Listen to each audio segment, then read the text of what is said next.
So these are the pads right here that are going to go back on. And I'm going to notice, or you should notice, one hole is bigger than the other.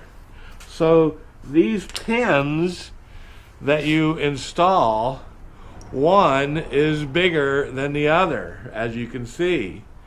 The big one is the one that goes on top, and the small one is the one that goes on the bottom.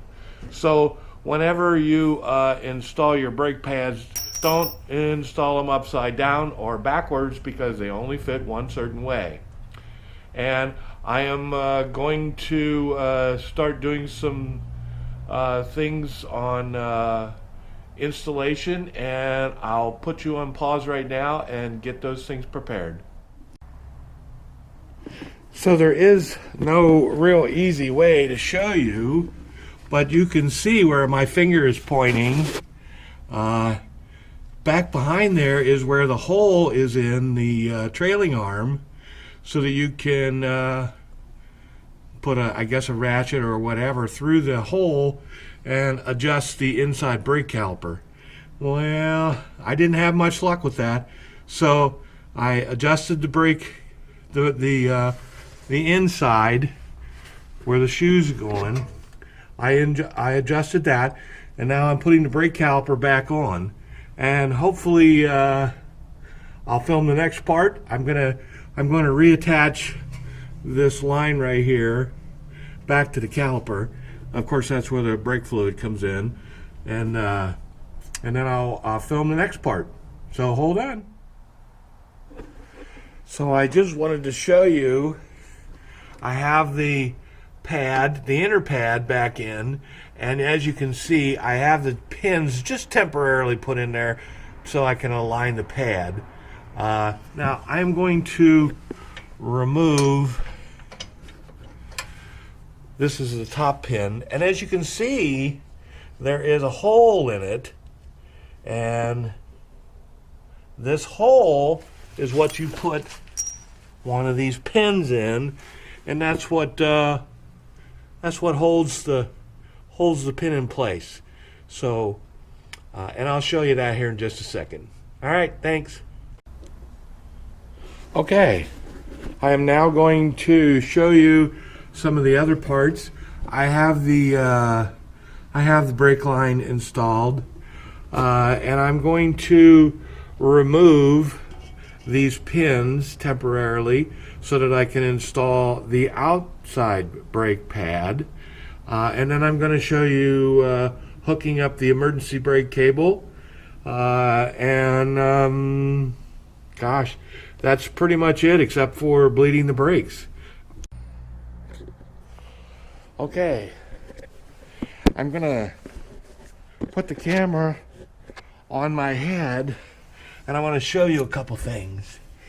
These bleeders right here are 7mm, and the brake line is 11mm. And as you can see, let me take you off my head.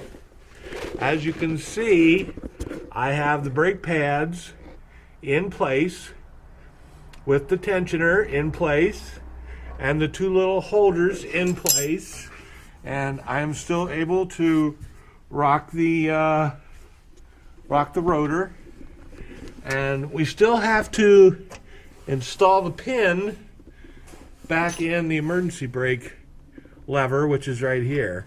And it's a, let's see if I can find it. It's a standard pin with a clip, and the clip kind of looks something like this. And let's see if I can find a pin. Right here's the pin. So the pin goes in from the bottom, which I'm not really sure why it's going in from the bottom. Wouldn't be my first choice. I would think if you lost the pin, it would be much better to come in from the top. And I'm not really sure why it was originally in the bottom, but I'm going to put it in from the top. So that's just my choice, because I think that if the pin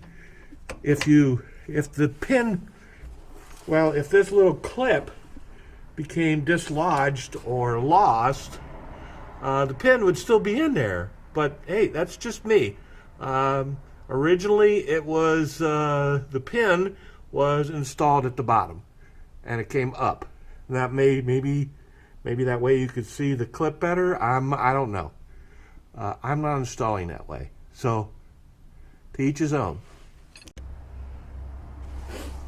Okay, I'm going to put the camera back on my head, and we're going to show you the last part.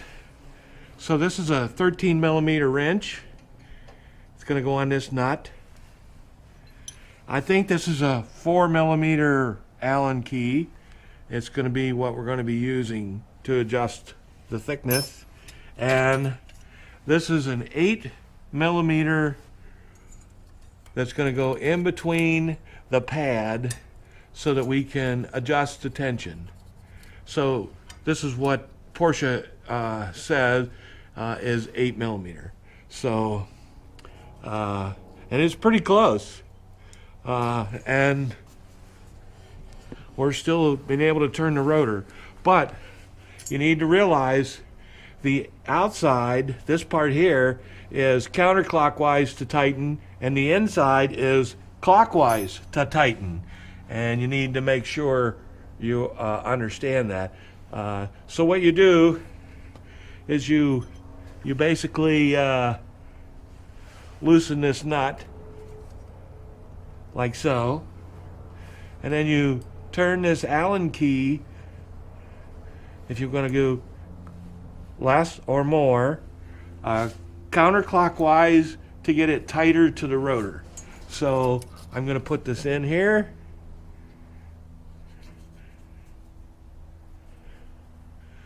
And that's all I had to turn it.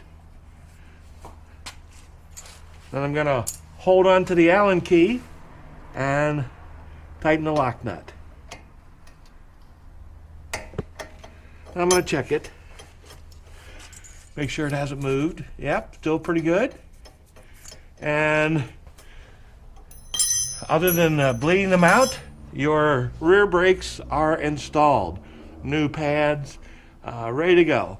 So I hope this was informative for you. I hope it answered a couple of your questions. I'm going to take this off my head.